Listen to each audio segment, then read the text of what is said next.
Proseguimos con el estudio de la materia Introducción a los idiomas bíblicos. Veamos a continuación el tema Introducción al griego del Nuevo Testamento. Hemos ingresado a la unidad segunda, donde estudiaremos de manera específica el idioma griego. Tomaremos como base el libro de Jaime Berenguer, Gramática griega. Soy Freddy Gustavo Gattari, que tiene el agrado de presentarte este tema. Importancia del estudio del griego bíblico. Recordemos que por fiel que sea una versión o traducción de la Biblia al castellano, no le es posible reflejar todos los matices de la lengua original.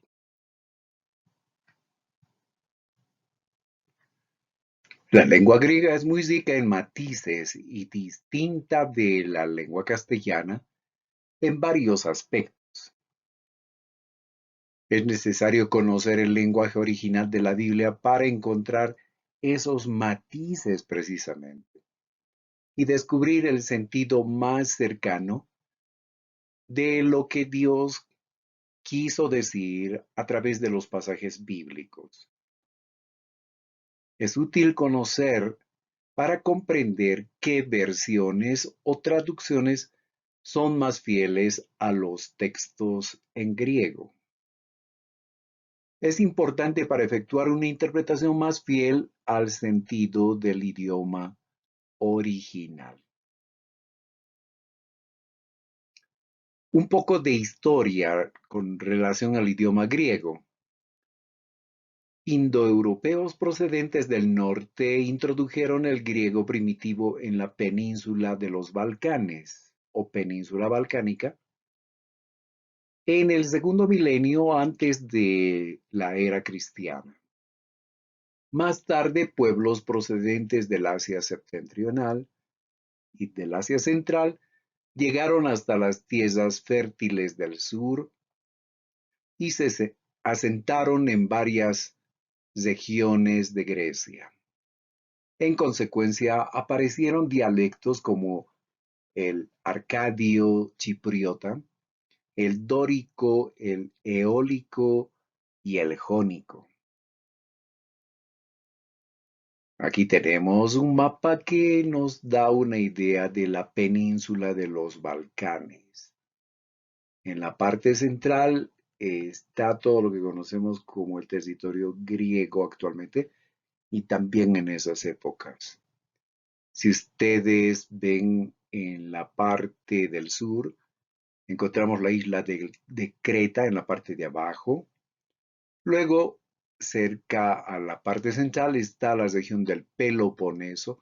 Un poco más arriba, la región de Tesalia.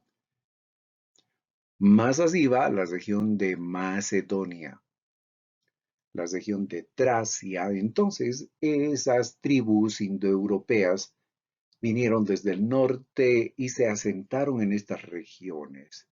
Trajeron el idioma que hablaban y poco a poco fue desarrollándose el griego. El arcadio chipriota, del que poco se conoce, desciende de la lengua que se hablaba durante el dominio de Micenas en la península del Peloponeso y algunas islas meridionales. Paulatinamente la lengua griega se extendió en su uso en la antigua Grecia y sus colonias. Los escritos más antiguos que de ella poseemos son los poemas de Homero, de fecha incierta, pero correspondientes o anteriores al siglo VII antes de Cristo. La situación y parentesco lingüísticos del griego. El griego pertenece a la gran familia de lenguas derivadas de una lengua primitiva común, conocida con el nombre de indogermánico o indoeuropeo.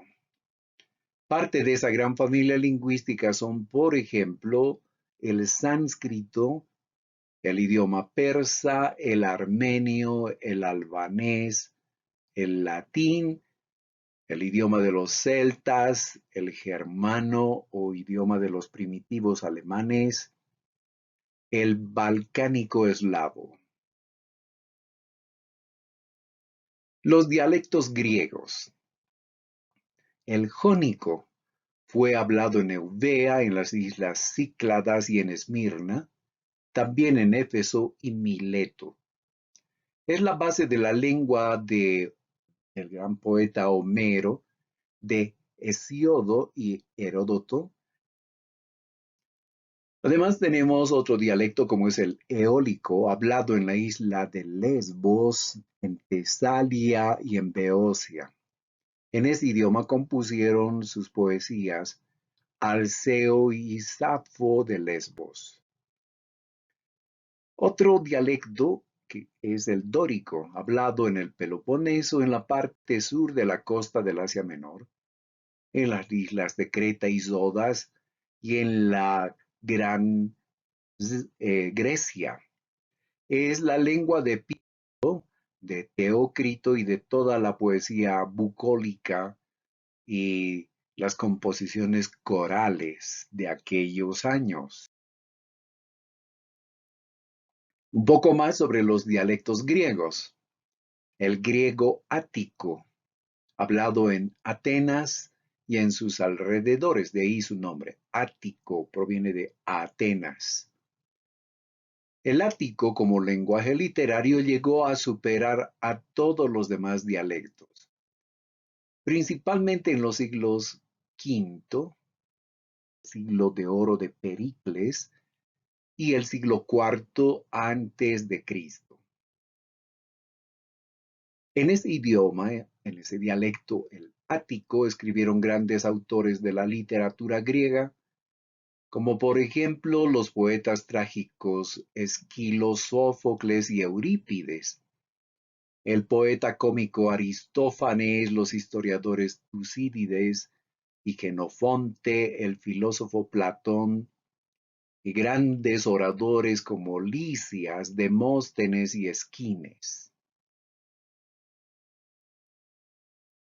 Un poco después surge el koiné o la koiné. Es el griego no académico que hablaba toda la gente en la vida diaria. El griego koiné. Con la unificación de Grecia bajo Filipo de Macedonia, el dialecto ático, ligeramente alterado en contacto con los demás dialectos, se impuso como lengua literaria en toda Grecia. Su utilización se extendió con las conquistas de Alejandro Magno a todo el oriente. Recuerda que los griegos se unieron, hubo una unificación de todas las colonias griegas, de todas las tribus griegas macedónicas. Con Filipo se acentuó esa unidad y comenzó una tarea de conquista territorial. Derrotaron a los persas. Un poco después su hijo Alejandro extendió el dominio de los griegos, de tal manera que Grecia se transformó en una potencia mundial, en un imperio. Una estrategia que utilizaba Alejandro Magno era no solo llevar a su ejército, sino detrás llevaba toda una colonia de sabios, de literatos, maestros, llevaba a artesanos, agrónomos, gente que pudiera asentarse, formar colonias, ciudades, pueblos.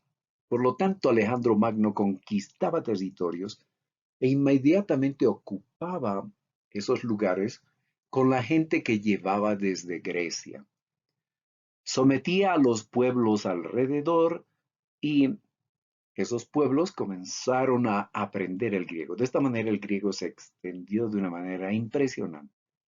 Siglos más tarde, el griego se hablaba inclusive en el norte de África y hasta los judíos, los israelitas, tuvieron que aprender este idioma.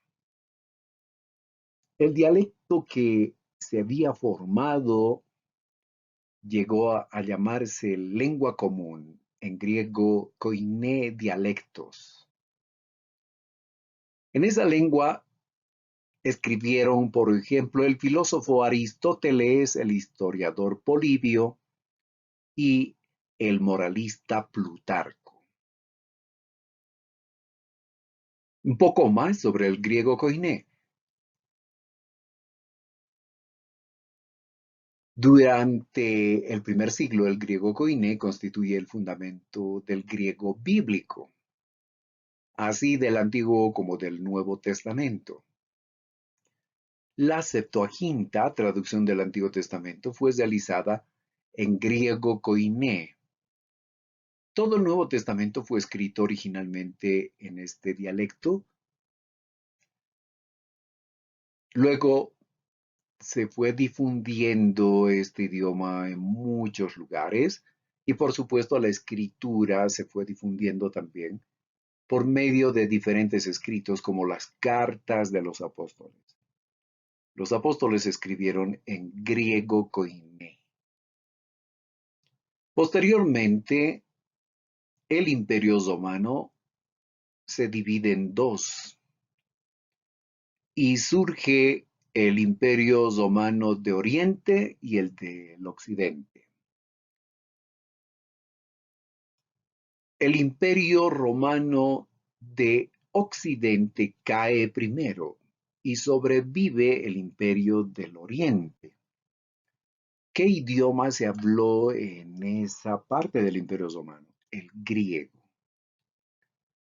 A ese periodo se le llama también el periodo bizantino.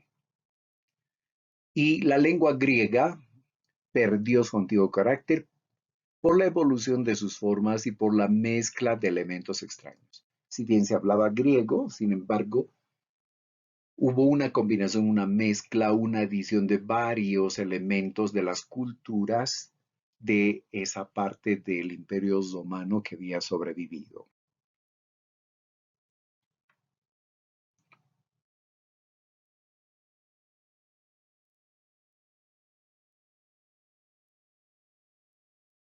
Final del análisis del tema correspondiente. Soy Freddy Gustavo Gattari y te extiendo una cordial invitación para la siguiente sesión. Un abrazo fuerte.